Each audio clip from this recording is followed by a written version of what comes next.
1, 2, 3. Steven Campos, how we doing? I'm doing good. Thanks for having me. Of course. Now you and I getting into our third season together? Yeah, it's been 2 long years, and this one's hopefully not as long as the last two.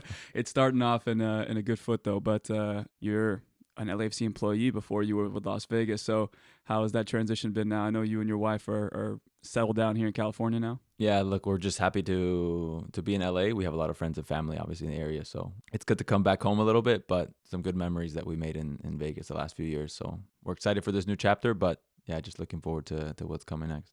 Give me some context on who Steven Campos is, and take me through maybe your environment growing up and how you became who you are. Well, obviously, I come from this area, so very LA, if you will.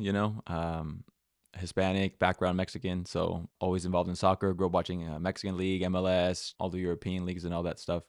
And I always had this passion for soccer more than anything else. That was just always my sport growing up, and yeah, that just kind of never ended until I guess today. We'll see what tomorrow looks like, but as of now, it's been the one thing that kind of keeps me going in life is this sport. So my dad passed it down to me. He played a lot growing up, so it was just easy way for us to connect at the beginning, and then from there on, I kind of took it upon myself to continue that soccer journey for my life.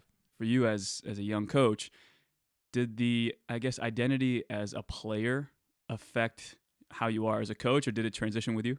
I think as a player, I let my emotions kind of take over more. I don't know if you've seen me the last couple of years. I kind of a little bit, I can get some highs and lows, but I'm trying to find myself more in the middle. And as a player, I was the opposite, man. I was just like, I can't remember how many times I've been sent off or for stupid things like that, But I think I've mellowed out a little bit more as a coach. And I think those emotions that I couldn't control as a player, I've really tried to hone in as a coach. Obviously, it's not always possible, depending on games, results. Your goal, we'll talk about it later, but your goalkeeper slipping in Orange County and things like that. There's just different things that I think as a player held me back from being able to reach a high level that I think I saw from the beginning that I said I need to change certain behaviors, certain perspectives, certain approaches to make myself the best coach on game day. And I think, I'm not sure if that'll align with maybe how you transition from being a player to a coach. But for me, I would say they're almost polar opposites in how I see myself as a player and as a coach. Yeah, you said you mellowed out. Is there moments that you've had where, as a coach, you felt, oh crap, I went a little too far, or maybe this player isn't someone that is responding well to anger? Yeah, I think so. And one of the things that I'm sure we'll touch on, but like I remember how I would react to the way certain coaches treated me or talked to me, or I wasn't always the player that responded best to shouting or yelling or being really chewed out. Like I didn't respond well at all. But that also gave me the perspective now as a coach to say like, oh, I don't want to do that to a player. I don't want to embarrass him. I don't want to do these different things to get my frustration out and to get that across to him. Instead, I'm trying to say like, how can I help him get better, play better, and all these things. But of course, I wish I could say I did it every time. But I've had my fair share of blow ups, especially at the younger levels when I was first starting out, learning how to navigate those emotions. Still, I apologize to any player in the past that has bad experiences or anything like that. That's always the thing when you kind of look back on and you go, man, I really tore that person apart, or maybe they didn't respond well. Yeah. And I have since changed, so I do apologize. I apologize now for leaving a scar. Write me a letter. Yeah. No, I think it's very important. I think for us as young coaches, for me at least, it's the image. We talk about it all the time. It's like even at the facility sometimes, I don't like to wear sandals walking around. Even if I'm, going to the field, I want to wear my shoes or my boots just because you present yourself in a certain light. And I think that as you grow in this game as a coach, image is so important. And I think obviously the way you present yourself in your attire and what you wear on the field, but also too how you communicate. And I think us as young coaches, maybe we can relate to the players a little bit more in the sense of we're closer in age and maybe we have just gone through those experiences ourselves. So I know for you growing up, where was coaching like the end all be all for you, or what was the process for you to get into coaching? I think I always wanted to be like a pro, like every other kid. I grew up watching World Cup and different things and just thinking like, man, I can't wait to one day be on the field in front of the fans. I quickly realized, like, what, I'm not going to make it. Like, how do I prepare myself to stay in soccer, to stay in coaching, to stay just involved in the sport? And I think that pushed me to even grow even further in the sport and say, I wasn't maybe the best at playing it, but let me see if I can teach it better to other players. Let me see if I can learn how to communicate these concepts, these ideas that are popular now, counter pressing or whatever those things were. That's what I set out to do, to be able to learn those things and say, I wasn't able to do it on the field, but maybe on the sideline, I can help the other players get better at that. So that's kind of how that started. Yeah, you went to, was it performance? Because I know you were in performance, and that's kind of how you and I met. Is you were the performance guy for Las Vegas Lights. Yeah. So was that did you have a plan that, okay, performance is what I'm going to start with, and then I'm going to transition into coaching if the opportunity presents itself, or what was the plan with that? I think I always had this underlying insecurity that I was like, I didn't play pro, so I'm going to have to respond to, what are you capable of bringing to this coaching staff, to this club? And I never wanted anyone to question whether I was good enough or not. And that's why I went and got a master's in exercise science, my strength and conditioning certifications. I just wanted to have, like, as well as I know soccer, I know other areas, so where I can offer different things, to the organization. Because of course, you know how it goes, ex-pro finishes playing and he's kind of first in line to get an assistant job or head coaching job or whatever it be. And I always wanted to say, you know what, I offer different tools that aren't just soccer. And throughout my career, I've kind of been able to blend them a little bit to kind of put together a package of what I offer. So that's where performance kind of started, where it allowed me to have a pathway to kind of get into the more of the coaching stuff, which is pretty cool in hindsight. My buddy has a podcast as well, and he was interviewing someone, and he said, "What's your best piece of advice that you've ever gotten?" He said, "Be of use." And I think when I heard that, I reflected. Yeah, I love that. You know what I mean? I love that. It's so simple, but it means so much. And like you said, it seems like you internalized that and kind of saw the writing on the wall that I think a lot of us will see and say, man, I'm going to be bypassed by somebody who has had a better playing career. Yeah. So I need to add as many tools to the toolbox. So yeah, for sure. But you took it pretty far though with performance. Like you are like, I remember we're going on trips in Vegas. We'll get to that, but you're reading books on your iPad, and you're really trying to just get better and better at that side of things. Even though you have aspirations in coaching, you never allowed that, I guess, that tool to really dull out. I think as a young coach, you have to almost prove to yourself that you're also worth that position or worth being on that organization. And that's what kind of motivates me, even still today, to say, like, am I good enough at this? Well, let me prepare myself even better. Let me study a little bit further. Let me learn a little bit more so that I have these different tools and I can join conversations with confidence. That's kind of my weapon, my surprise weapon almost, to say, you know what, I'm really prepared. I've studied. I know the content. And I'm able to have a conversation about different things. And my insecurity would always tell me, don't ever be in a situation where you can't even contribute a little bit to a conversation, whether it's a little bit or a lot. And of course, there's been times where I've just, being silent's better than saying something stupid. But yeah, that's always been my end goal with that, to just continue learning, to continue growing. Again, to go back to my time as a player, I didn't do that all the time as a player. So I've really honed in on that, I think, now as a coach. Yeah, I think it's also when you read something versus the actual application. I think that's been for me, whether it's goalkeeping. We always talk about it in the goalkeeping sphere of, you can watch the same session and we can both try and run the same session, but it's our voice, and through that experience with our voice. How has your voice changed? It's funny seeing me at the beginning of my time with LAFC. I think you've seen that I've almost found my voice a little bit in the last few years. I think with every change in environment and coaching staff and people that you're around, you kind of have to navigate, like what volume do I need to use, what tone, what words, and all these different things. Learning, how to communicate well in that group. But just in general, I think I've learned to say things with my chest, if that makes a little bit of, if that makes it more sense. And that's been for me one of the biggest things moving into this season, where I feel like I have a voice, I have the respect of the players. But again, that I believe in myself, and I think that's by far the most important part for me as a coach. That if I believe in what I'm saying, then I'm pretty comfortable having any conversation. I think that's what it is, right? We have to believe in what we're saying all the time. All the time. And obviously we work with Enrique, and his big thing is, like, as soon as you slip up or you don't bring to the table what you've continued to bring from day one, the players will see it. And he said on the podcast, he's like, if I know someone can give me an 8 out of 10, a 10 out of 10, why would I allow them to give me a 6? Yeah. Keep that standard high, so that, again, it's maybe a little bit of stress, but there's more stress in feeling like you delivered the wrong message because you took it easy that day than there is to just say, you know what, I'm just going to buckle down and say what I need to say. And you can say it with your chest. And we would talk about it, failing forward. Yeah. As young coaches, there's so many things that we want to try and perfect and get right on the first go. When in reality, like you're saying, say it with your chest. Maybe you found a different tone, or you unlocked something that maybe you didn't think you had, because you went with that mentality of, you know what, if I fail, at least I tried something new, and I know for a fact it's going to have a net ROI for me. Yeah, and I think that's like in any other area of life. If you're afraid to fail, then you're not going to give yourself room to grow. And I think even up until the last few weeks, things are going to go wrong. Things aren't going to go the way you expected. But if you come prepared, if you have the right approach, if you're communicating things the right way, then I think you have a chance at getting something out of it. That's all you can say at the end of the day. Look, I tried my best, try to communicate these ideas, and using my voice, I hope I made the group better, even if it was 1%, 2%, but at least made the team better a little bit today. So take me back, Steven, to you were working at Monster Energy? Yes, this is a long time ago now. I just need to know a little bit more of what was it about the corporate world that didn't suck you in to keep you in a little bit longer? I'm sitting at my desk. Just to paint a picture, it's 7:30 in the morning. How old are you? Tell me, how old are you? 20, maybe 21, 22. Okay. Wow, so still fresh out of college. Fresh out of college, my first real job. It's 7:30 in the morning. I'm sitting in the Monster corporate office, and I kid you not, every morning you hear like 6 or 7 Monster cans pop, and I'm thinking, what the hell is wrong with these people? Like, this is crazy. It's 7:30 a.m. and everyone, there's like, you can just like on like, like. And I'm thinking, man, I can't stand this place. Like, I feel like I'm boxed in. This is after, a few months in. I remember I would spend all of my time at work streaming like a Champions League game or any type of soccer game that I could possibly get my hands on. I had dual monitors, that classic, like work in like one corner and then like soccer on the other two. And I remember we got an email saying like, hey, please don't misuse company internet. If you do, like, we're going to, you're going to get written up or whatever.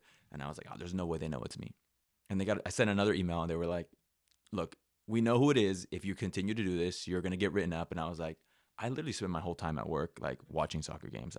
All I think about is, soccer. This can't be it for me. A few weeks later, after those emails, a buddy sends me a text message, hey, I just got a job in Chicago coaching some small NAIA school. Are you interested? And I was like, I'm willing to do anything to walk away from this job, even though it's a good paying job, good people and all this stuff. I was like, I can't do the same thing every single day and be in this office the rest of my life.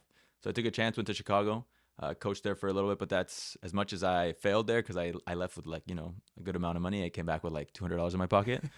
It was a really good experience. And I found out that, like, this is my path. And those experiences in Chicago, even though it was a short time, really helped me find who I am and what I want to pursue in life. So that was how everything kind of began. So thank you, Monster Energy. This episode is probably sponsored by. No, we don't have a sponsorship, but if you'd like to sponsor, let us know.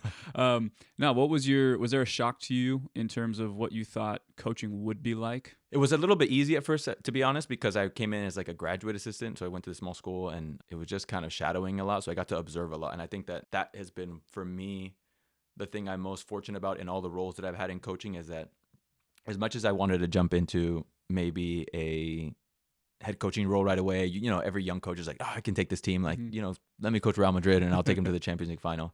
I wasn't ready for that. So it was nice to get to watch other coaches, see how they do things well, see what I would do differently as I transitioned to Vegas. Just seeing how other coaches operate and how they communicate with players and how they run their training sessions. I feel like I had the best kind of trajectory for where I am today because I got to see so much and observe for so long that it gave me all the tools to say, okay, this is what I like, this is what I don't like, and this is me. This is how I would do it. Yeah, it's funny you say that in terms of, obviously you have influences as coaches. And I remember coming into Cal State LA when I first started, there were moments that I saw the head coach, Chris Chamidis, who, again, I would call him a mentor. I don't know if you would call me a mentee, but I'd say he's a mentor to me. And there were times where there were situations on the field that I would see, and coming where I came from Davis, I would say the coach probably would stop the training session or assert themselves a little bit in that moment and say, hey, Steven, what you just did right there is unacceptable. And I think watching Chris, there were moments where he would just stay silent. He wouldn't say a word. And in my head, I'm like, Coach, that was so obvious. We could all see that you needed to stop that or you needed to address that issue, but he wouldn't. And then, time went by. I would go into the office and I would say, hey, Coach, look, I just have a quick question for you. There was a moment there where I felt maybe you could have said something and you didn't. What is that? It's like, look, Omar, at the end of the day, I don't want to joystick these guys. These guys have a responsibility, and I want them to explore that responsibility on their own. And they could probably act on it better than I could describe it to them. And he's like, of course, that freedom comes with a price. Eventually, I can see which of those guys maybe needs a little bit more coaching. Yeah. But you need to sit back sometimes, allow that stuff to happen. And as it's progressing, then you can kind of figure out. So is that something that you maybe have experienced? Yeah, I think for me as a coach, at least, it's almost harder to not say anything, to just sit back and observe. It's impossible, by the way. It's impossible. It's your ego gets in there. Exactly. And I think that if you can, again, to go back on what I was saying about emotions and controlling yourself and your behaviors and all this stuff, if you can learn to hone that in a little bit and really pick out what you want to say and when you want to say it, I think that for me, that's coaching. Especially as a young coach, you want to find out, do I react to my emotion right now after a mistake, or do I just kind of let it go, and do I kind of address it in a bit later, one-on-one or in a group setting? Like, there's obviously different ways to approach communicating with the team. But yeah, for me, it's the hardest thing to sit back and just observe, because I think at the end of the day, we want to influence at all times. But I think giving the players that responsibility to say, hey, you have your own decisions, you have your own roles on the team, take it, and I'll just be here to kind of guide you along the way. Yeah, and you go into so Chicago, was that wasn't a performance role at all? It was more. No, that was just a assistant coach, just helping out with everything. And I think that's also been really important for me in my development as a coach, to do all the inventory, to do all the logistics, to be able to, again, be useful at the end of the day for a team. I think that's just kind of me now, that I transformed into the guy who's just kind of, in the last few years, whatever you need from me, I'll be able to do, whether it's on the field, whether it's in the office. That for me is, as a young coach, again, it's been my biggest asset, I think. Yeah. Can you elaborate to me a little bit on some of the things you talk about? You want to come in, you think you can coach Real Madrid. What was, I guess, because I feel like there's so many young coaches that go into those experiences with the same mindset. Yeah. And maybe do you have any advice for them on, I guess, best practices to come in with a little bit of have an ego, but at the same time be humble? I think that comes down to personality, and I think we see, the Pep Guardiolas and the Jurgen Klopps and all these, Mourinho and all these guys who have like really funny press conferences and they're going at it with the media and all this stuff. But there's a reason behind that as well, that they're doing it. And I'm sure that when you get to that level, you understand that. But as a young coach, you almost have to be a sponge. You have to absorb everything, every player action, every group action, the opponent, the ref, everything. Just absorb, because that's so much more than tactics and what formation am I starting in and what runs do I make. It's player personalities. There's how to manage the squad, obviously. What do you do with the guy that you played 5 minutes only at the end of the game? How do you, do you talk to him? Do you just leave him alone? What about your star player who had a disciplinary issue during the week? Like, how do you resolve that? How do you deal with that? I think just staying in first or second gear for as long as possible is going to be the best thing. And I don't know if you'll agree with this or not, but the toughest part is to try not to judge yourself on wins and losses, as much as we've lost in the last couple of years. Yeah. Maybe I'm saying that because it's been fresh. A tough 2 years. No, but I think that if you don't judge yourself off wins and losses, and you just judge yourself on how am I impacting the group, am I influencing, am I making them better players, but also a better person at the end of the day, I think that's what you should focus on, your influence as a coach on the group versus the results on the weekend, especially at the beginning. For me, that's integral to developing as a coach. Yeah. You say something really, really good there, is that when you go into these experiences, even if you're not the head coach, there's, like you're saying, be a sponge, because any little thing that you can see from a coach, you can absorb that and say, hey, okay, you know what? I can use that. For example, national championship that we won at Cal State LA, I was with Vegas that year, and I would train, every now and again with the team, but our seasons were at the same time. And I think there were days where we'd come back and I would see Arvin, you probably see this, but EST football on TikTok and Instagram, and he would be training on the field. And I would see him and I'd be like, what are you doing, man? Like, it's a day off. He's like, it's not a day off. I barely played. So I'm out here working. He's doing his drills, exercising. And then I would speak to the head coach and you could see that he was like, in his ear, like, hey, man, like, I know you're not playing. Yeah. Keep working. We will need you at some point. I was noticing that, and I was like, is he lying to this kid? Like, is he ever going to be able to deliver on that promise that he's going to play? Yeah. And essentially, it was like, I'm absorbing that information and saying, again, you have to sometimes even address the tough conversations, but you never know if those things will come to fruition. Fast forward, we start making a run, a little bit more. I don't know if Arvin played that much during that run into the national championship, but yeah. You see, we get to the semifinal, so we're in Colorado Springs. I think we're playing Nova Southeastern or something like that. I think he maybe plays a few minutes, but again, just alleviates some of the pressing that our guys need. And then we get to the national championship game, we play in the final. I think we had one guy who was hobbling around, had like a torn quad, but was still able to push through. But we needed Arvin to give us that second half, and I think he played 30 minutes in the second half just to run, just to press those guys so their buildup didn't start so smoothly. Yeah. And we ended up winning the national championship game. We ended up winning the whole thing, and I think we're all celebrating, and I'm kind of looking at Chris, the head coach, and I walk up to him after in like the party time. I said, Chris, with Arvin and some of the guys that you've had conversations with, was that on purpose? Like, he's like, Omar, I never do anything by accident.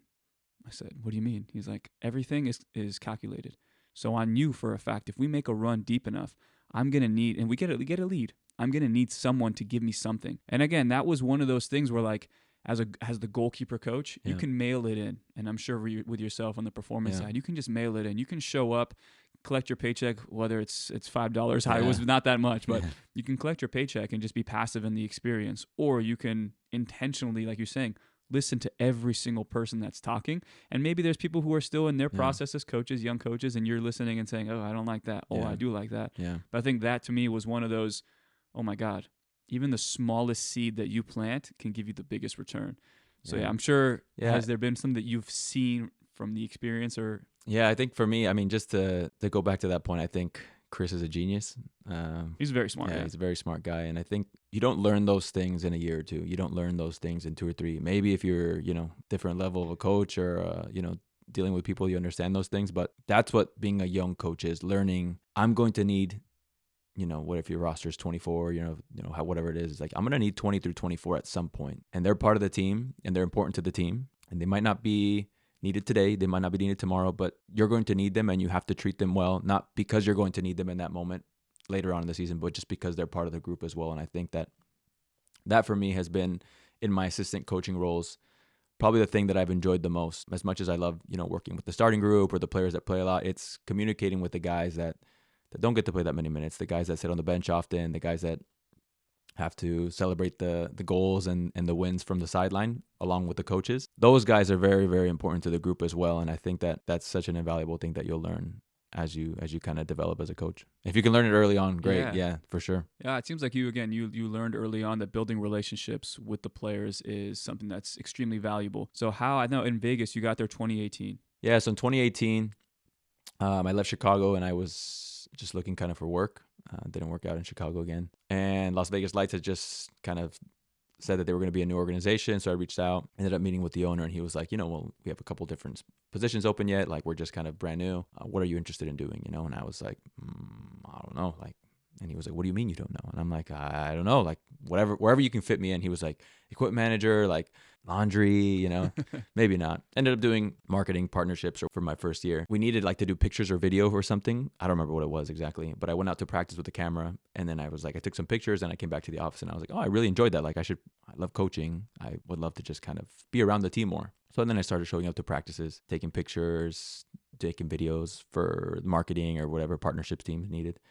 And one day the assistant coach comes up to me. I had a good relationship with him. And he's like, hey, does that camera take video? And I was like, oh, yeah, it takes video. He was like, can you kind of get up high and can you just record the practice for me today? And I was like, oh, sure.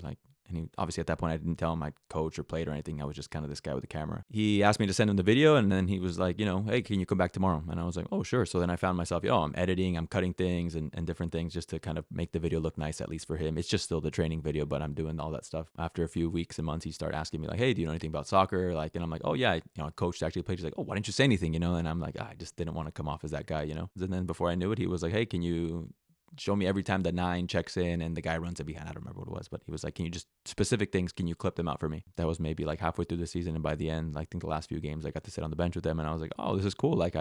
I'm not a part of the staff, but I'm kind of in the backgrounds doing video analyst work for him. And he would send me a bunch of stuff and for the games and all this stuff. So it quickly developed. And I think that in 2018 is when I realized there's something here. If I work at it, if I chip away, and I remember I wasn't getting paid to even be at the practices or do any of the work for the coach, but I was working, I kid you not, maybe 8-hour days, just looking up videos, trying to find out how to break down this one moment. Obviously at the beginning, he was like, hey, send me a video of these 3 things. I send it all. And then it comes back yeah, you completely misunderstood what I was saying. It was wrong. Try again and I'll give you another chance, So he obviously worked with me a lot. His Isidro, who's now the coach for Las Vegas, is the one who really took me under his wing. And I'll always be thankful for him because he opened up that door for me to enter the coaching kind of professional world, where even looking back now, I probably didn't deserve that, but that's an opportunity that kind of came for me. And I just realized this is my chance. And I remember sitting there thinking in Vegas, at my place, just thinking, this is my moment. It's either I'm going to grab it and I'm going to go with it, or I'm going to look back and say man, I wish I would have spent more time. I wish I would have worked harder. And I wasn't getting paid, and I wish anyone who has a chance to do volunteer work or help out in any capacity, whether it's a university, a pro team or whatever, just take that chance, because you never know if it's going to come back again, or what doors that's going to open. So that was how I started in Vegas, and it was amazing. Like, looking back now, I'm just like, man, they took this 20-something-year-old kid and just kind of took them under their wing and opened up a whole new world for him. I love that. I think when you get into the volunteer work, or you're a volunteer assistant, which for me at the goalkeeping side was like that at Cal State LA, you're afforded the opportunity to make mistakes. And it sounds like that was crucial for you. Yeah, and for a long time I was like that young kid that just like, oh, like he's a good kid, just put up with him, for a while. And I think I grew out of that the last few years. But I really enjoyed being that young kind of, oh, this kid has so much potential. Look, he understands things quickly. He learns quickly. He's hardworking. Like, I love that. Like, when you described me as a player, it was like, Steven's lazy. He doesn't like to defend, and he gets tired quickly, or whatever it was, But as a coach, it was like, oh, potential, like good listener, adapts quickly, can fix a problem. And I was just like, man, I love these descriptions of me, and I want more of it, and I want more, and I want more. I want people to believe these things about me, and I want to believe them as well. But I think in 2018, I also said, I want to see what that potential is. Like, if all these people are right, and obviously your family supports you, but I was like, man, these people who know the sport, who've been around, are saying these things about me. Like, I want to find out just how high that ceiling is for myself. And yeah, I'm still on that journey today. How long did that, I guess, for you to see, okay, I have potential, but now you said you want to test it out to see if that potential is actually going to be realized. Was that process, I mean, I'm sure there was a lot of obstacles and challenges. So was it just maybe the insecurity of like, I know the game, but I don't know how to present it. I don't know the game that well, but I know how to present it. And did those ever get married together? I think it was a lack of understanding of the game, just flat out. Like, I didn't understand which is funny. The moments. I think now I see you, and we were in the meetings, and I feel like you're very confident in what you say. 2018, man, it laid the groundwork. But I think, and again, to thank Isidro, he was so patient with me. And I think if I could have done something differently that would have helped me, I would have asked more questions. As a young guy, you're like, oh, they told me to do something. I don't know what I'm doing, but I'm going to just do it, instead of saying, no, hold on, let me get clarity. Let me see what I'm actually being asked to do, and then let me carry out the assignment. I was like, oh, he said these 3 things. They were kind of vague. I'm not sure I totally understand, but let me just sit here and do 6 hours of work and waste my time. So I think it was a combination of, I should have definitely asked more questions and been a little bit more comfortable saying, I don't know, and I don't understand. And I think that's really hard as a young person to say, like, oh, I don't know, I don't understand, because it makes you feel insufficient or vulnerable even. But asking more questions is the key to getting anywhere. And I think that you'd be surprised, even now, I think we've both seen this even at LAFC, people want to answer questions. People want to be asked, how is this done? What does that mean? Why are we doing this? More often than you think. Obviously, don't annoy the person. Yeah. Just word of advice. Don't piss them off. Sorry, Steve Cherundolo. I asked a lot of questions. But that for me has been the key, having obviously the opportunity to work with really patient people, but at the same time, just asking better questions, I think, at the end of the day. It was very obvious to you that maybe there was no expectations of you, and without any expectations, like you're saying, yeah, maybe have a little bit of regret. Maybe I could have asked more questions. But I think, again, to any young coaches that are listening, recognize the situation you're in. If it's a volunteer assistant, you're not getting paid. If you're not getting paid, there isn't really much expectation of you to provide solutions or to provide anything, really. It's more so, like you're saying, be that person who's going to ask a ton of questions. Yeah. Obviously, ask calculated questions. Don't just ask, hey, what does this mean? What does that mean? It's going to be like, okay, look, you said this earlier in this context. What does that mean? Be more specific. And like you're saying, over time, those things start to add up. Yeah. And then when I guess maybe things start to shift, which we'll get to you, is things start to shift where there's no expectation to, okay, this kid's got something. Okay, let's progress this guy. Yeah. So in 2019, you go into the Las Vegas Lights as an assistant, or 2020? Okay, 22. Okay, we'll skip the 2019. I know that was 2019. I had like a hiatus from the professional coaching for different reasons. Never got a text back, but yeah, no, I mean, new coach comes in. New coach comes in. New structure for the team. So Isidro's out, so it's like you don't really have your connection. And that was really hard for me, actually. It's a good point, because that was really difficult for me. I felt like I had poured in so much work. I was like, man, I gave everything. And I remember even in the offseason, he was like, I don't know if I'm coming back, Steven, but if I'm back, you're my guy. Like, we're going to be working together. I don't know if you'll be my assistant or whatever, but like, we had developed such a good relationship where I was like, man, this guy, he believes in me. Now he knows how I work. Now I know what he wants to do. How he runs his training sessions, how he talks to the group. Like, even if I'm in the background, like, this is going to be amazing. And the worst thing happens, he gets fired. And I'm just like, no, like, this terrible, but like, what about me, So 2019, Eric Wynalda comes in. We had a few conversations, I think, at the beginning, but didn't end up working out. But I ended up working with him in 2020 through his first, I think he was there for like 6 months before he got let go. So, and then Frank Yallop, and then the LAFC partnership happened. So 2020 was interesting, the COVID year. That was difficult, but I think it was really when I jumped into the deep water. Eric left, and I got to work with Frank. And between Isidro and Frank, I learned probably up until my time with LAFC. But I just feel really lucky, man, that I had those two people that guided me so well. I think Isidro more in the understanding of the game and the strategies and tactics and the reasons behind training sessions and all that stuff.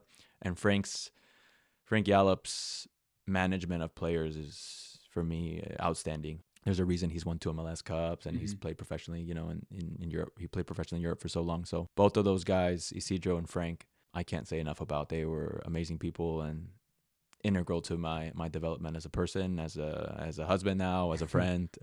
Really, really good people. Take me through some of your early responsibilities with them. So when I started with Eric, it was when I came back in 2020, it was doing more performance, strength and conditioning stuff. Also doing some admin work, again, just doing whatever the coaches needed. So when he was let go, Frank came on and he asked me, hey, like, can you stay on, whatever? And I said, yeah, I would love to stay on. So then I assumed the assistant coach role.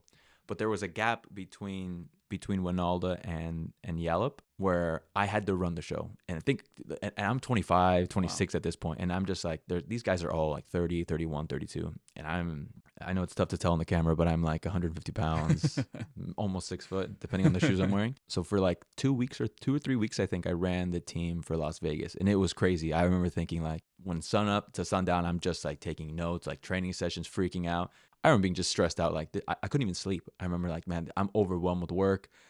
How did I get myself into this situation? Like, as much as it's cool, I'm like, I remember there were incidents at practice where I was like, I literally had to stop training session and be like, guys, I'm doing my best. Like, you guys, and guys were like, oh, like, we don't have a coach. Like, we don't know what's going to happen. And I'm like, I totally get it. Like, I'm not even trying to be the head coach right now. I'm just trying to keep us going until the head coach comes and we resume the COVID season. And then after that, like, everything's going to be cool, but just work hard. And I remember one of the guys, Tommy Olsen, he's the goalkeeper. During that kind of back and forth, everyone was, it was chaos. And he stops and he's like, hey, Steven Campos, this guy, like, he's been working hard. He's here for us. Like, he's literally giving absolutely everything for us. If I have his back, if anyone has a problem with him, like, you come through me, basically, And then there was a couple other guys who were like, yeah, no, like, nah, like, you're going to respect him. I if you don't respect him, then leave, I think I kicked the guy out of training that day. 25-year-old kicking someone, a grown man out of training. It wasn't fun. But yeah, those were the hard lessons that I learned in 2020. And again, it's just part of the journey. But man, I love you. I love those guys from 2020, but I'm glad the 2020 is over for sure. What did that do for you, your confidence, when you have a guy step up? And man, it makes a man out of you. It really does, because I feel like it's one thing to, like I said, I've been coaching college and other things, but like when you're going toe to toe with another adult, another man who is also bigger than you, probably kick my ass. Sure. No, but in all seriousness, it's challenging, and it makes you question, like, man, am I in the right space? Did I do things right? Did I plan enough? Was this a mistake? Like, should I have just kind of packed my bags and left with the last coaching staff? That was a really difficult time for me, I think, just to, again, find myself and see, like, what kind of coach I am. But I think I've always been transparent. I've always been pretty vulnerable with players. I've always been open to conversations. And, this is, in those past roles, this is what I like. This is what I don't like. And this is what I'm going to tolerate. And this is what I'm not going to tolerate. So I've always been a really relational coach. And I think that even then, when it was really difficult and I remember that training session like it was yesterday, it just taught me that at the end of the day, they're people and they have goals and they have families and they have all these different things that when there's chaos in the club, there's chaos for everyone. And it's not just for the coaches or the owner or everyone, So in the last, I don't know how many years, whatever years I've been coaching, I think I've gone through like 6 or 7 coaching cycles or different coaches. So it's been really difficult to navigate that transition between coach to coach. But at the same time, it's been incredible to work with different people and to learn how different everyone works. I think it's so valuable to go into the deep end, get thrown into the deep end and not really learn. You learn how to swim. You don't really know how to swim just yet. Maybe you can get up to, I felt like that, in the movies where like the guy gets dropped really deep in the ocean. He's just like spinning underwater. Like That's exactly how I felt. You couldn't have described it any better. But do you often refer back to those moments, maybe internally? I always use them as like landmarks to say, like, I overcame that. I'm going to be okay now. Like I overcame that obstacle. So this is a different obstacle. It might be just as big, it might be smaller, it might be bigger, but there's going to be a solution for it. And I think that's something that I've really absorbed from Steve Cherundolo in the last couple of years. Is he always responds, there's a solution, find it. There's always a solution, find it. And I think that that's my approach now when things happen. I use my experience plus that insight from Steve to say there's a solution. You have to slow down. You have to observe, analyze the situation, and find the solution and take the next step. So yeah, for sure, those are important moments. I don't know if you ever remember being dumped in the deep end or anything like that in coaching and in the different schools that you were at or whatever. Yeah, I think you get into those experiences not by luck, but it just kind of happens. And I think that's, for me, the most valuable thing is when you're forced to respond without really having a plan. As Enrique always says, he's like, sometimes you may not have a plan, but that's when your genius takes over. You kind of have to inhale, exhale for a second. And once you do that, then you're going to, recenter yourself and say, okay, through all of my experiences, how can I combine all those things to get me through this moment? Yeah. And I think that I've had those moments. I'm trying to remember specifically. I mean, I've just had like some, not altercations, but like some back and forth with some goalkeepers who may have questioned me during a session or may have asked something of me that I wasn't capable of doing. And I think that was for me sitting there and going, okay, you know what? I don't ever want to not have an answer for this again. How can I prepare myself better for the next time? So I think that to me is important. But you and I finally do meet after that 2020 season. COVID's done. Now we move from your Las Vegas, where we all know what Cashman Stadium looks like, and it's not really much. There's not much history there in terms of like it being a soccer, not soccer specific stadium. And then now you come to LAFC, where, as we've seen from the first few seasons, there were, probably one of the most talked about franchises, and there's so much promise behind them, a lot of money being spent there. You come into the brand new facility. You come in, and then I guess all the things that as young coaches we think of, this is the pinnacle.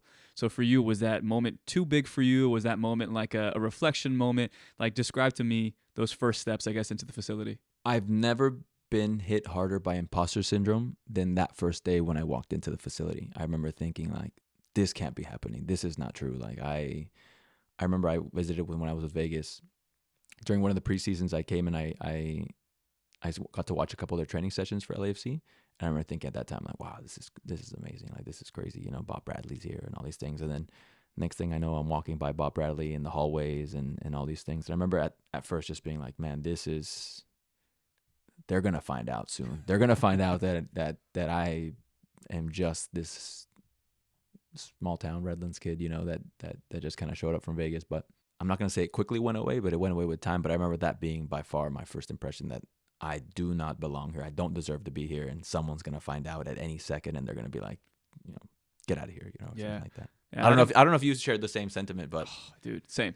I think, look, as a young coach, you look at opportunities and you say, if I'm in that opportunity, if I was that guy, I would grab it with both hands. I would never let it go. Yeah. And sometimes those opportunities do come and you go, oh crap, why did I expect this to be so easy? Yeah. Why did I? And again, it's those emotions when you actually are in them, that's so tangible. Because you have to really respond before you can have a theory on how you would respond and all that stuff. But like you're saying with Bob Bradley, then I remember one time I was in like the changing room and I'm talking to Bob and he's like, we're talking about the goalkeeping situation. And then he asked me, oh, what do you think about it? And then I was like, oh shit, I have to come up with this response. I gave him my honest response, but I remember walking out to him like, Steven, I just literally buried myself. He probably thinks I have no idea what I'm talking about. Yeah. But again, those are the moments where you go, dude, that just happened. Great. Yeah. What could I have done better? And it's, I guess, as Dan Ball said, like in the world, it's like you have your expectations and reality, and somewhere in between, you kind of have to set yourself there. 100%. And that was tough for me at the beginning. But I remember, again, now I'm coaching and I'm around players who are older than me. And again, I think the imposter syndrome for me, maybe for you too, comes from I didn't play professionally. So, what is your coaching point? Where is that founded in? And I think that for me was, look, dude, I watched a ton of video. Yeah. I know a ton about different techniques and how they're done by, top pros. So that, I think for me, where I have found my confidence is I've watched a ton of video and I kind of have an idea of what I'm saying. Yeah. But for you, was that like, what was that process of now coaching? I know in Vegas you got a taste of it, but now in a big professional organization, coaching players who are older than you, and how did you kind of navigate that? That for me has probably been, even till today, my biggest obstacle mentally, I think, to always say like, oh, you didn't play professionally. That always rings in the back of my head. It's kind of like my chip on my shoulder for myself, you know, to say like, you didn't play professionally. You don't have this crazy career. You need to work. Like it's the voice in the back of my head saying, you need to work. You need to show up every day prepared. When Enrique or Steve or Bob Bradley, whoever it is, or any ex-pro, you know, that's in the building, when they're working 1 hour, you need to work 2. When they're showing up 20 minutes early, you need to show up 40 minutes early. You know, like everything that someone else does, you need to do twice as good, because you have some ground to make up. And my work started when I was a kid, I think. I lived 24/7 on ESPN, watching sports, watching soccer, watching highlights, I couldn't get enough of it. And I think that's when my education for the sport started. But I think as I've grown up, I've realized it's work. It's a job. Coaching is a job. It's just like anything else, whether you're an accountant or a broker or whatever your trade is, you need to work. No one can question how hard you work, because you don't have that little safety net that says, oh, but I played professionally. And I'm not saying that it's always a safety net. Obviously, if we work with Steve Cherundolo, who's very knowledgeable about the game, but for me, that's not the case, and I don't have that out to be able to say that. So I think that at the end of the day, it's work, and I think that there's no other way to get around that. Yeah, you've mentioned Steve a few times there. How much has he impacted you? I can't even put into words how influential he's been to me. His personality, he values obviously his life outside of the office as well, and I think that that's something really important for coaches to have that work-life balance. But I think at the end of the day, to see what he went through in the first season with us, and to watch that every single day, day in and day out, the long bus rides, to all this stuff, to then see him lift the MLS Cup trophy. Sorry, LAFC, if this is bad, but I remember cheering for LAFC in the final. But I remember more than anything else saying, and I we were together, and I was like, I want Steve to win so bad. Like it felt like almost like a brother's for me is winning, like a close friend, like a family member. I was like, I've seen him struggle. I've seen him go through the tough losses. I mean, in Phoenix, in the USL Championship against Phoenix, against these top teams where we were just getting blown out. To then see how successful he could be at the MLS level, I think for me it was just amazing to see him that happy at the end of the game, celebrating. It almost brought tears in my eyes. Yeah. I was like, man, this is, if anyone deserves it, it's him. So, yeah, he's been a really, really good influence for my life, for sure. Yeah, I think I don't know about you, but I kind of abused that relationship during our first few seasons, where I would be on the bus or we're playing cards, and I would be like, Steve, I have another question. And he was so, you can sometimes get into a world where the coaches that you're around can be a little bit intimidating. And luckily for us, we've had coaches that are, like you're saying, open books, who are going to sit there and say, look, obviously give me questions that are relatable, or questions that make sense. Don't be asking me stupid ones that you can answer on your own. But through their lens of experiencing the coaching world that we're currently experiencing, they have been able to give us their reflection and give us their honest answers on things that we're going through, and say, this is how I handled it, this is how I would recommend you handle it. And then from there you take that information. I think we were very fortunate, for me at least, speaking to Steve last year when his first season at LAFC as a head coach. I was like, man, you guys have just lost three games in a row. It's been a really tough month. Like, how are you handling the pressure? And he was just like, what pressure? Look, I can decide if I want to succumb to this and let this really put me into submission of like, man, okay, it's a tough month, this sucks, and that's going to affect everything outside of the office. Or I can approach it as, okay, let's see what this looks like. Let's see, how can we address, like you said, solution-based. How can I create a solution? How can I find a solution? Okay, we lost that game, but we were the better team. Do I blow up the whole operation and start from scratch? Or do I say, we had this work, we didn't have that work, how do I make that work? And I think that for me with Steve gives you that perspective of like, it's going to be fine in the end. But like you're saying, it's a job. You got to put the work in. And when you put the work in, you can reflect and say, I put the hours in that I needed to put in. Why aren't the results coming? Oh, maybe I'm putting in the work, but I'm going in the wrong direction. How can I swim in the right direction? So I think that was huge.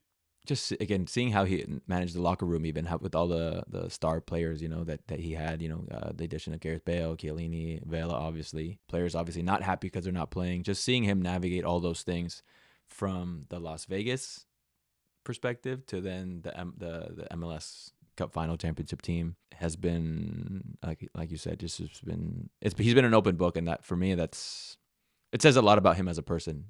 For sure. I think it's tough when you have someone like a Bob Bradley who is there before you, had so much success. he has a very specific personality, Bob yeah. does. Very intense. And again, there were times where I would see him in the gym and he's biking, I don't know, like a 60-minute bike ride. And I'm like, I mean, I'm half his age and there's no way I could do that. So you could tell that he's intense and has like a one-track mind. So I know Steve, for example, he's coming in and the players are maybe, they're so used to having this, but now they're getting this. Yeah. And Steve... It was night and day almost, wasn't it? It was night and day. Yeah. But I would say that I never felt that Steve was trying to be something that he wasn't. He's like, you know what? I know you guys had this type of person, but I'm going to be this type of person, and I'm going to stick to my guns on this. Yeah. And I've seen Steve get upset, so I don't ever want to see that ever. Yeah. But I know for a fact that he comes from the player's coach approach of like, look, there's an expectation that you come prepared and do your thing. Yeah. There's my expectation as a coach. Let's try and mesh these two together. Yeah. And if you fall out of line, I will speak up. Yeah. And I think that to me was the kind of eye-opening thing of you can take bits and pieces from everybody, but you should never completely copy and paste. Yeah. That's what Enrique mentioned on the podcast as well. And I want to get to Enrique because I know we've all worked with him, but I know for you last season, you being the lead assistant for the Las Vegas. Again, what a progression for you. Yeah, it's been from crazy. Being a video guy and not really somebody that maybe people looked at to all of a sudden now, Wynalda comes in, shoot, do I even want to be a coach if I'm not even being considered for this role? To 2020, the guys get fired, everybody moves around, you're a head coach for a little bit, players are backing you, which is amazing. And then coming into, and then 2021, you were a performance coach, so still with the team, but coming into last season, 2022, where now you get bumped up to being the assistant coach for Enrique Duran, who we've had on, and everybody knows a little bit about him. But for you, what was that progression like? Now you're working as the lead assistant with Enrique, and his expectations for people are through the roof. So how did you manage, I guess, that? So everything I said about work before, where I was like, you have to work hard, I've like quadrupled it with Enrique. And I think that he sets a standard that it's impossible to achieve for anyone else. I think like his standard is here because he always wants you trying to get higher and more and more and more. I'm not going to say, there's a lot of good coaches out there that have been a positive influence in my life, but I think I can comfortably say he's been for me the one who's pulled me, even higher at a much quicker rate than anyone else has. So I have my entire coaching career at this point to be thankful for him for. Would you say that he's a collection of all the people? Yes and no at the same time. I think he's unique in the sense that he knows what he wants. He knows what he's going to get out of people, and he's not going to lower the bar for anyone at any moment. And my favorite part about Enrique is that he sets a standard high because he hits that every day. And that's something that I'm looking at him on bus rides, on flights across the country, after losses, after wins. You look over to him wherever he is, and he's working. He's thinking about the next game. He's thinking about the next session. He's thinking about the next meeting. He is constantly switched on for the team. And when you think about, everyone always says like, oh, you need to be like team oriented. You don't want to, whatever. Like the team is the most important thing. You say it to players and all that stuff. He embodies that, I think, better than anyone else that I've ever seen. He's always looking out for the best interest for the group. At times it's difficult. We've seen if someone's late to a meeting, if someone does something that they're not supposed to, he's not afraid to say you're not doing what's best for the team, and he's going to make a really difficult decision at that point. Yeah. He's consistent with it too. He's very consistent. Yeah. He's very disciplined in every aspect, I think, of his job. And I think for me I want people to say that about me one day, whether it's again I stay in coaching or whatever it is that I do, that man, Steven shows up every single day and you know what you're going to get out of him every single day. There's not a day where he's going to let down. And I think with the crazy travel that we've had in the last 2 years, with the results, with the limited roster, with sometimes training with 10, 12 players, guys showing up the day of the game and him trying to, make that work as well, he never slowed down. And I wish he did sometimes, to be honest, to sometimes give us a little bit of a break. But I'm really fortunate now to be in this new role as a assistant coach for the LAFC MLS Next Pro team, LAFC 2. It's been incredible to work next to him for the last 3 years. Yeah, and you said you're the assistant coach now with LAFC 2. Going from the performance side now, do you have any qualms about that? Like, I'm happy with moving on now? So it's funny because I got that question a lot. When I first came to LAFC, actually, they asked me, do you prefer an assistant coaching role or a performance/strength conditioning? This was like my very first conversation with Steve, Mitch, and all that. And my response was, I'm a strength and conditioning guy. I'm not a coach. I was scared. I was like, this is my safe route. This is my comfort zone. Like, no one's going to touch it. You have knowledge there. I'm very well equipped in that area. I'm going to take the safe route. In hindsight, I wish I would have said something else, but it ended up working out. Thank God. It did. it's been interesting because I've always gone back and forth. Like, man, I really like this kind of one-on-one with the players, helping them stay fit. Especially the last few years, like we said, we've been traveling a lot, and one of the things I'm most proud of over the last couple of years is keeping guys fit. I think we've had really, really, I think only a handful of significant injuries that kept guys out, muscle injuries. But it's going. I think one thing that I respect so much about you is that you don't, like, there is what people have done for years. Yeah. And then there is the new age. And I think you've done enough research on both parts of that to say, you know what? This is how they used to do it. These are the new injuries that are happening because of those old practices. Yeah. Let me develop and form my own, I guess, ideology about this so that I feel comfortable in the decisions versus just saying copy and paste. This is how they used to do it. This is how they're doing it now. Let's see what's the middle ground there, and then push forward. You know what? That player got injured. It's not my fault. Yeah. Look, I just copied what this guy did. Yeah. So how has that been for you to recognize I'm going to have my own style with this, and I'm going to live and die by I guess the way you formed it. I think my time leading up to 2021 is what helped me the most because I really accepted I'm a supplemental piece to this coaching staff. I'm not the head coach. I'm not the decision maker. I'm not the guy that needs to make any crazy outlandish decisions for the group heading into the match. What I need to do is prepare the players to train, prepare the players to go through a match. And if there's any little nagging injuries or anything that's bothering players, we'll work on it. But aside from that, we just need to keep this ship going, versus I think other people who, whether strength conditioning coach, nutrition, whatever, really try and take this, I need to make this decision. I need to be the guy to make, these Which choices. Which is normal. It's an ego. It comes in. It's an ego. And I think that maybe it'll be a point that we'll end with, but just putting your ego to the side, I think that has been the most important thing for me in my growth, in my development, but also in the performance of strength conditioning to say, I just need to get these guys fit, and keep them fit.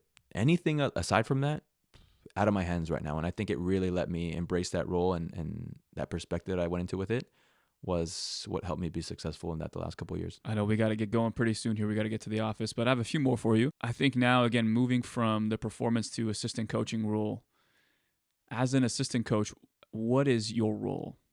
How do you see it as an assistant coach? For me, it's pretty easy. I think, again, staying in that same mindset, I'm supplementing what the head coach is missing. So first and foremost, understanding exactly what Enrique wants out of a training session, out of an exercise, out of a match. That's by far, if I can go into a training session knowing exactly what he wants to get out of it, perfect. I can kind of correct things that maybe he's not able to. But more than anything else, just support the development of the group in the areas that Enrique wants. And I think I'm lucky that I've spent the last 2 years with him, so I know what type of coach he is, what he expects in terms of intensity. I can basically say, I can almost guess what the training sessions are going to be like, not the exact drills, but just the concepts and that stuff. But this year, I'm really excited to work closer with him in developing the concepts, developing the players. We're going to have a little bit of a younger group this season, so that's going to be interesting as well. But really similar to last season, where I'll be working kind of at the beginning with both the performance a little bit as I transition out. But I think, again, my last 2 years with Enrique have really just laid the foundation for how I'm going to work with him the next couple of years, hopefully, if he sticks around. For you now, reflecting on your journey to this point, is there a time where you say, damn, I really learned the most? Or is it just a collection of all those things? I think it's a collection of all the things, and it's been the conversations, it's been the criticisms, it's been the compliments, it's been the support from my family, from my wife. It's been a pretty crazy journey. I always tell my friends, that I'm super thankful that I've been able to experience all these different seasons and teams and players and environments. Because at the end of the day, we're really fortunate to be able to coach soccer and to pay the bills with that. So yeah, I'm super thankful for Isidro, for Frank, for Eric, for Steve, for every coach that I've come across. Even I've done a little bit of work at my old school Biola, even with my friend Joey. It's been just a really amazing journey that I've been on so far. All right, I'm gonna get you out on this last question, okay? I wrote it down, thought about it yesterday. So this is one that I think can be. You can answer it in 10 words or 1,000. It's gonna be one of those, but. What advice, Steven, would you give to your current self that would help you create the life that you want in 10 years? So one coach gave me this piece of advice and this compliment. He said, the best skill is to be a good listener. And I think that if I want to continue down this path, no matter how prestigious the club gets, no matter how high the role gets, no matter how good I think I am as a coach, or no matter how popular I become or whatever, I think at the end of the day, learning to listen is by far the most important skill that you can have. And I think that knowing when to listen and knowing when to speak is by far the most important thing. As a young coach, as an old coach, in any capacity, in any environment, if you can listen, you'll be able to act afterward, and you'll be able to speak afterward. Because if you're not listening, then you're just kind of doing your own thing. You're living on an island. So for me, I think that that's the piece of advice that I'm going to give myself now, and I always will, is that listen, observe, and then act after that. Because that's for me the key to the success that I've had as a coach. Awesome. I think for any young coach out there, that's extremely, extremely important. You should be, at the end of the day, not a collection of all the people that you've worked with, but you should take little bits and pieces from every single person, and then through your lens and then through your own voice, start developing that a little bit more and a little bit more. And I think with every year, you'll have a closer to a finished picture. We'll never finish, but there's a closer to enough of a finished picture that you're going to be comfortable with. And then eventually, I always tell people, there's going to come a day where all your goals from day one, they will come true if you just keep on pushing at it. But it's better to, like you're saying, listen and observe, and listen enough where when that time comes, you're ready. Yeah. There should never be any doubts in your mind. And I think we've seen it a lot of times. Some people get those opportunities a little bit too young or without the experiences, then they can't fall back on it like you did in those moments of you being the head coach in Vegas, and then maybe transitioning and getting into LAFC and all that. So, Steven, thank you so much. I know we have a big season coming up, so hopefully, and this will be a surprise, but I'm hoping at some point we can start doing these on the road and LAFC 2 this season. But thank you so much, man. Let's get to the office. And of course. Take care.